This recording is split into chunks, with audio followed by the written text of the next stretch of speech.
Et bienvenue à un autre preview pour la saison 2022-2023 de la LNH. Et cette fois-ci, on s'attaque aux décevants Flyers de Philadelphie.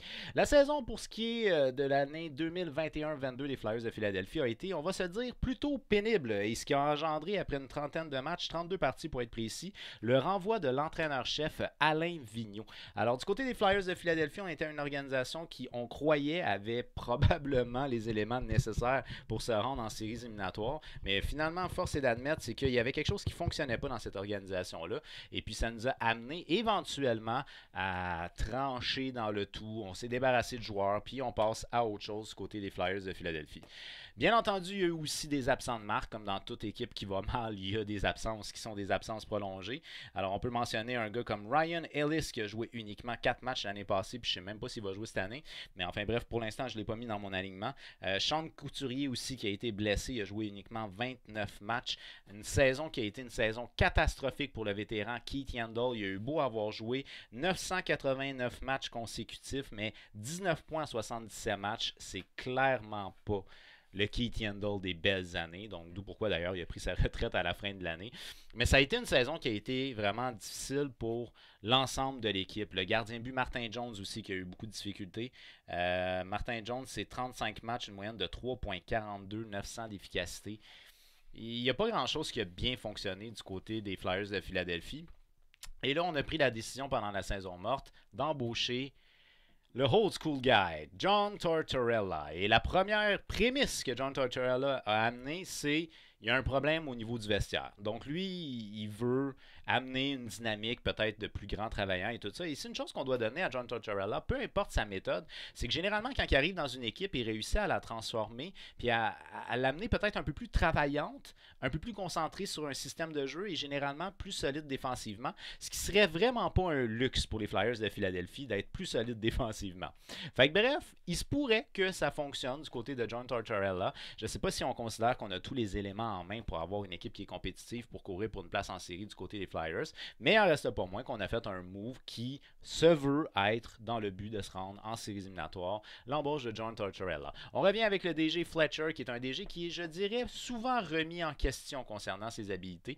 Alors, il ne fait pas partie, disons, des DG, les DG favoris des fans de hockey de manière générale, mais il en reste pas moins qu'on reste avec M. Fletcher pour la saison 2020-21 des Flyers de Philadelphie. C'est 25 matchs, 23 défaites, 25 victoires, 23 défaites, 8 défaites en prolongation, 58 points. On a terminé au 19e rang de la LNH et on a droppé au 29e rang pour la saison 2021-22. Alors, c'est une drop de 10 positions entre la saison 2020-21 et 21-22.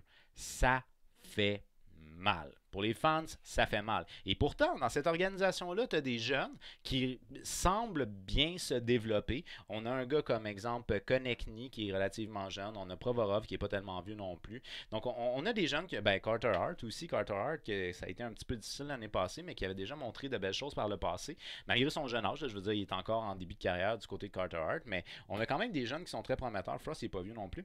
Donc, bref, c'est une organisation qui pourtant avait des éléments qui semblaient être des éléments relativement intéressants, qui se développaient dans le bon sens, mais on n'avait pas vraiment la cohésion d'équipe nécessaire pour que l'équipe soit performante, et ça, c'est toujours problématique. 25 victoires, 46 défaites et 11 défaites en prolongation. Vous faites le calcul comme vous voulez, c'est 25 victoires pour 57 défaites en saison régulière. Ça fait horriblement mal. 61 points au total, une moyenne de buts marqués de 2,56, ce qui représente la pire attaque de la LNH, 2,56 de buts marqués. Une moyenne de buts encaissés de 3,59, ce qui représente la 27e défensive de la LNH. Quand tu accordes 3,59 et que tu comptes 2,56, ça part mal. Parce que littéralement, à chaque match en moyenne, tu accordes un but de plus que tu en scores. Fait que tout était débalancé dans cette organisation-là. Un avantage numérique à 12,6%, Magie, le pire avantage numérique de la LNH, et un désavantage numérique à 75,7%, c'est le 26e désavantage au travers de la LNH. On a terminé 15e au niveau de la conférence de l'Est et 29e au niveau de la Ligue nationale. Thank God, il y en a qui ont connu pire, mais il reste que de manière générale, c'est des statistiques horribles du côté des Flyers de Philadelphie. Rien ne va plus pour les Flyers. Le meilleur en termes de buts aura été James Van Riemsdyk avec 24 buts. Puis étonnamment, c'est une saison quand même assez décevante du côté de Van Riemsdyk. Un total de 38 points en 82 matchs. Un différentiel plus-moins de moins 33. Il y a pire. Keith Yandel, moins 47. Bon. Fait que vous voyez un peu le genre d'humeur qu'il y a au sein de cette formation-là. Le meilleur en termes de points a été Travis Konechny avec 52 points. Et le meilleur défenseur à caractère offensif a été Provorov avec 79 matchs, 31 points, moins 20 de différentiel. Mais sinon, Sanheim a aussi 31 points, lui en 80 matchs, plus 9. Donc, assez similaire au niveau des statistiques offensives. Ici, on a les 3 espoirs du alacoupe.ca, donc sous la plume de notre chroniqueur Alex Delcourt. 3 espoirs qui pourraient percer l'alignement dès cette année. Puis il y a des très très fortes chances pour le premier que je vais vous parler, c'est Cam York. Cam York est un défenseur de 21 ans qui a évolué dans la Ligue américaine essentiellement l'année passée en 34 matchs, 12 points, 10 passes, 2 buts.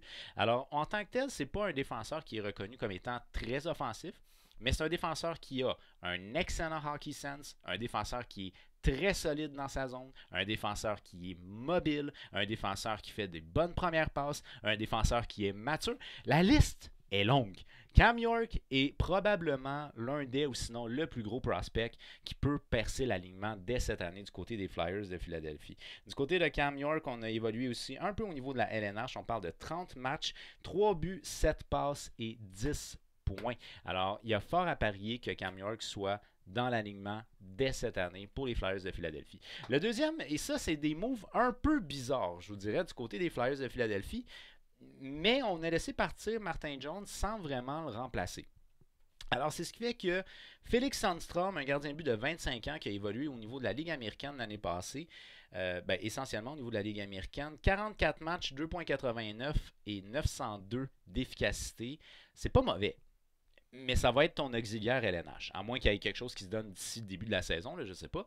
Mais pour l'instant, pour moi, j'ai un gros point d'interrogation. Parce que ça a été difficile l'année passée pour Carter Hart. Donc, je pense pas qu'il est rendu à un stade où il faut qu'on le mette partant identifié.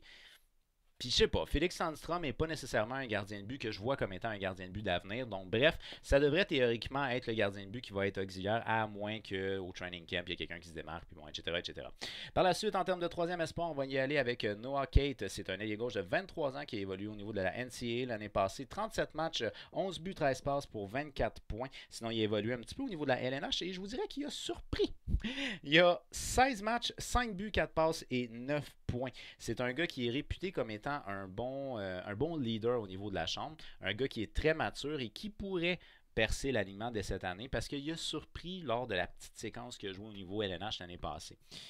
Alors bref, assurément l'espoir le plus intéressant des trois que je vous ai nommés, c'est Cam York. Ça, c'est sûr et certain. C'est un gars qui devrait avoir une très bonne carrière au niveau LNH. J'ai lu des scouting reports de plusieurs gars, puis très honnêtement, tous les scouts sont d'accord pour dire que c'est un high skill, donc un joueur à très haut niveau pour la LNH Cam York. Fait que bref, ça ici, ce que j'ai, c'est en fait un alignement que je vous propose. C'est pas un alignement qui est basé sur ce qui a été donné au training camp ou ce qui est vu en tant que tel dans les médias.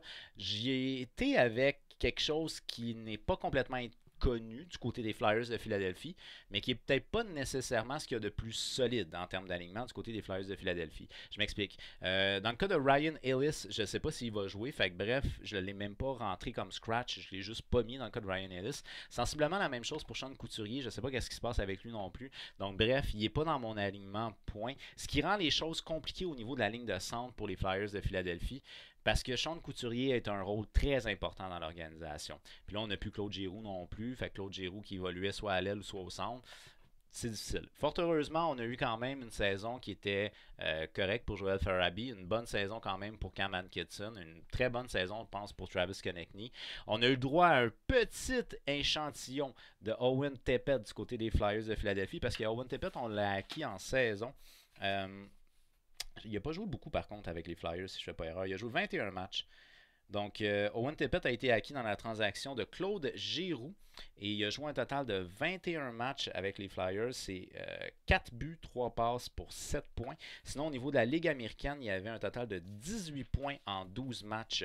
Donc, il a bien fait au niveau de la Ligue américaine, mais c'était quand même pas si mal au niveau de la LNH. Au total, il y a 21 points dans toute sa saison pour ce qui est de Owen Tippett au niveau de la LNH.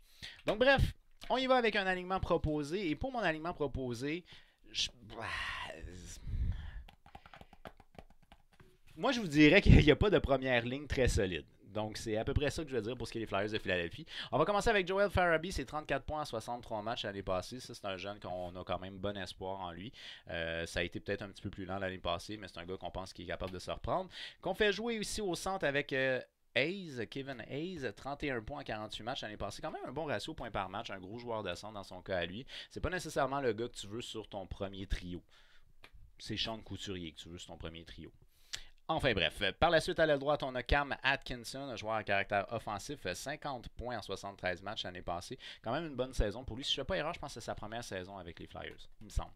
Puis c'est quand même pas si mauvais. Là. 50 points, c'est à peu près dans ses standards. Donc bref, ça a relativement bien été. Du côté de James Van Riemsdyk, ça a été plus compliqué. Par contre, 38 points en 82 matchs. Un gars qu'on peut s'attendre à une cinquantaine de points par saison. C'est pas nécessairement à la hauteur de ce qu'on peut s'attendre de lui. Par contre, 24 buts, c'est quand même pas mauvais. Mais c'est un gars qui pourrait aller chercher facile de 30 buts par année. James Van Riemsdyk, on fait jouer avec le jeune Morgan Frost, 16 points en 55 matchs. Un jeune en qui on a bon espoir du côté des Flyers de Philadelphie. En espérant qu'on se développe dans le bon sens. Et Travis Konechny, 52 points en 79 matchs l'année passée. Une bonne saison pour ce qui est Konechny, honnêtement. Dans la mesure du possible, c'est quand même, on parle du meilleur pointeur de l'organisation. Fait que je pense que dans la mesure du possible, ça a été une bonne saison pour lui. Ensuite de ça, on tombe sur le troisième trio. Alors, ce troisième trio, j'y étais avec Noah Kate, un ailier gauche de 23 ans qui a évolué en grande partie au niveau de la NCAA l'année passée, 24 points en 37 matchs.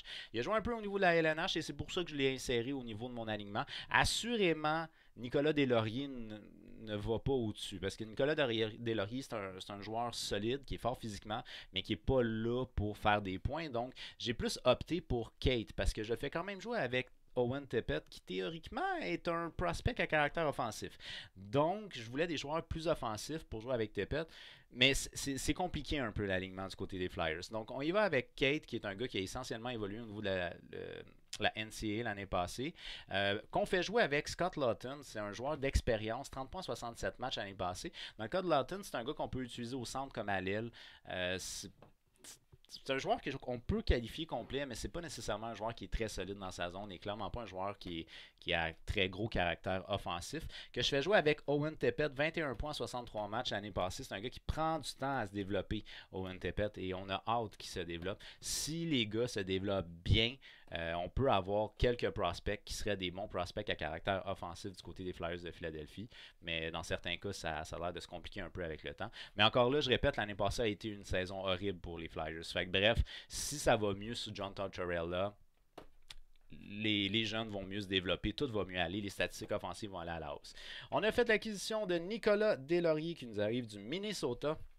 13 points en 81 matchs l'année passée, mais on se cache pas les choses. C'est un gars qui est là pour sa corpulence physique et sa force physique pour défendre les gars. C'est une présence qui est une présence dérangeante et fatigante pour l'adversaire. C'est pas nécessairement un joueur qui est là pour redynamiser l'attaque. 2,56 de moyenne de buts marqués, c'est vraiment pas vargeux. C'est pas lui qui va contribuer à ça, c'est sûr et certain. Et là, on a au centre, je pense que c'est Adam Brooks, si je fais pas erreur, 3 points en 25 matchs l'année passée. Lui, il évoluait avec les Jets de Winnipeg. C'est un joueur que je connais pas beaucoup. Et un peu la même chose pour McEwen, 9 points 75 matchs l'année passée, un joueur plus de profondeur. En termes de scratch, j'ai Brown et William. Au niveau des défenseurs maintenant, on prend un guess du côté des Flyers de Philadelphie. Et ce guess-là, c'est d'embaucher Anthony DeAngelo. Anthony DeAngelo a été chassé, je dirais, des Rangers de New York. On a décidé de lui donner une chance en Caroline, puis le pari a rapporté. Il a connu une excellente saison sur un point de vue offensif, DeAngelo.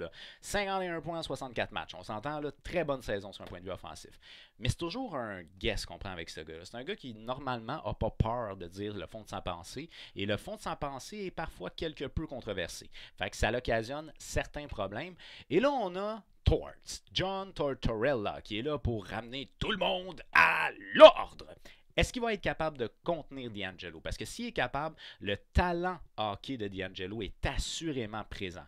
Ça, c'est sûr et certain qu'il est là. Sauf que le gars, il est lui. Donc, est-ce que Tortorella va être capable de garder DeAngelo dans le droit chemin? On le souhaite du côté des Flyers de Philadelphie. Alors là, on a quand même Provorov. Dans le cas de Provorov, c'est un jeune défenseur, 31 points 79 matchs, qui d'ailleurs son chien a un compte Instagram, je trouve ça très drôle, en tout cas bref, on passe. Mais Provorov est quand même un jeune défenseur, je pense qu'il est à la mi-vingtaine si je ne fais pas erreur. 31 points en 79 matchs, c'est quand même pas mauvais, mais on peut s'attendre à plus. Alors ce qu'on souhaite du côté des Flyers de Philadelphie en Provorov, c'est plus un gars qui serait un défenseur de 50 points. On n'est pas à 50 points. Donc par le passé, il a démontré de très belles choses au niveau de l'aspect offensif de son jeu. C'est un gars qui a un coup de patin quand même très fluide, il aime ça s'avancer. Donc, peut-être est-ce que avec un gars comme DeAngelo qui distribue bien et qui est très porté à l'attaque, peut-être est-ce que ça va aider Provorov dans son développement offensif et peut-être est-ce que ça va augmenter ses statistiques offensives.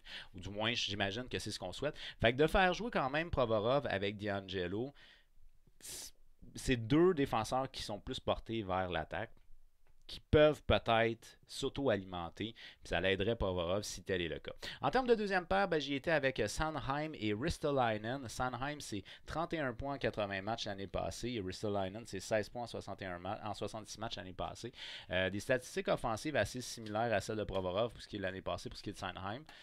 C'est un défenseur qui va peut-être être un petit peu plus solide défensivement par contre. Je ne vous dis pas nécessairement que c'est le meilleur défensivement, mais plus solide que Provorov au niveau défensif. 31 points en 80 matchs pour Sanheim, je pense que ça, c'est une bonne saison. Provorov, c'est en dessous de ce qu'on attend de lui, mais pour Sanheim, c'est une bonne saison. Et dans le cas de Ristolainen, 16 points en 66 matchs. Ristolainen, c'est ça. Lui non plus, le jeu défensif n'était pas sa force non plus quand il était à Buffalo. C'est pas... Ouais, fait que c'est ça. OK. Ensuite de ça, la troisième paire, on y va avec Cam York. Cam York, lui, a joué un total de 30 points. 30 matchs, 10 points dans la LNH l'année passée. Puis ça, c'est pour une demi-saison, notamment, parce qu'il a joué 34 matchs au niveau de la Ligue américaine. Cam York, c'est un gars qui pourrait monter les échelons très rapidement, parce que c'est à peu près celui qui a le hockey sense le plus élevé là, au niveau de la lecture de jeu défensif. Donc, il faut juste qu'il s'adapte au style de jeu de la LNH qui est plus rapide. Mais il a quand même déjà eu un échantillon pas pire avec 30 matchs. C'est un gars que je ne m'attends pas à ce qu'il reste sur la troisième paire, là, pour être honnête. Là. Fait que en tout cas, j'y souhaite pas, là, mais d'après moi, je m'attends pas à ce qu'il reste sur la troisième paire du côté de Cam York. Que je fais jouer avec Justin Brown, c'est 18 points en 69 matchs l'année passée. Brown, il nous arrive des Rangers de New York. C'est un défenseur plus physique, je dirais. Il n'est pas nécessairement hyper solide défensivement. C'est pas un gars qui est porté à l'attaque du tout, mais c'est un gars qui aime frapper. Il a joué longtemps pour les Sharks de San Jose d'ailleurs, Brown. En termes de scratch, on y va avec Sealer. Maintenant, au niveau des gardiens de but, Seigneur, c'est ça. Donc, au niveau des gardiens, il va avec Carter Hart. Carter Hart, ça a été difficile l'année passée. C'est moins pire que la moyenne de buts accordés, 3.59 pour ce qui est de l'équipe. Carter Hart, 3.16. C'est un peu moins pire. Mais quand même, ça a été relativement difficile. 45 matchs, 3.16, 905. C'est sûr que si le jeu est plus refermé devant lui, ça va l'aider au niveau de ses statistiques. Mais c'est pas, en tout cas pour l'instant, c'est pas le sauveur chez les Flyers de Philadelphie pour ce qui est des lacunes défensives de l'organisation. C'est ton partant. Carter Hart, c'est ton partant. Ensuite de ça, tu tombes avec probablement Félix Sandstrom, à moins qu'il y ait un move qui va être fait d'ici le début de la saison, je leur souhaite. Sandstrom, 5 matchs l'année passée dans la Ligue nationale, 3.23, 910 en termes d'efficacité. Quand tu es à 910 en termes d'efficacité et que tu as 3.23 de moyenne, ça c'est parce que tu as reçu du puck ça gueule. Mais sinon, c'est un gars qui a 44 matchs dans la Ligue américaine, 902. Lui non plus ne sera pas le sauveur au niveau des lacunes défensives des Flyers de Philadelphie.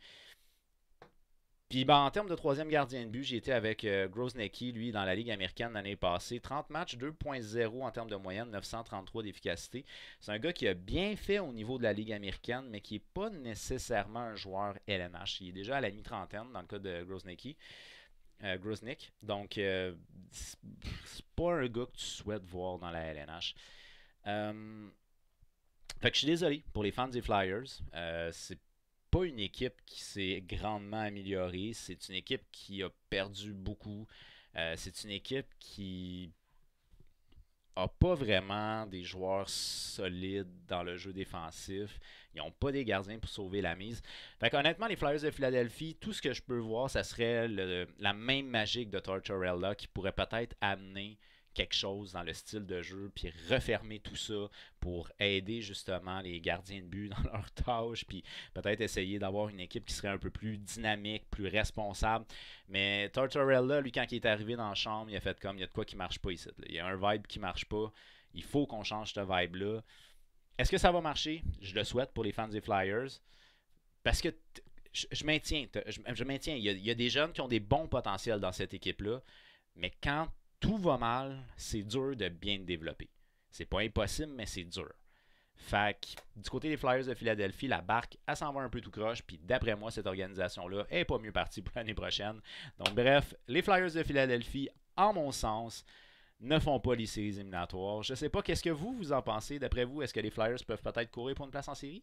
Sait-on jamais? Si on réussit à baisser la moyenne de buts accordés, puis qu'on ramène tout le monde sur un bon plan de match, puis que nos jeunes commencent à éclore de plus en plus, c'est possible.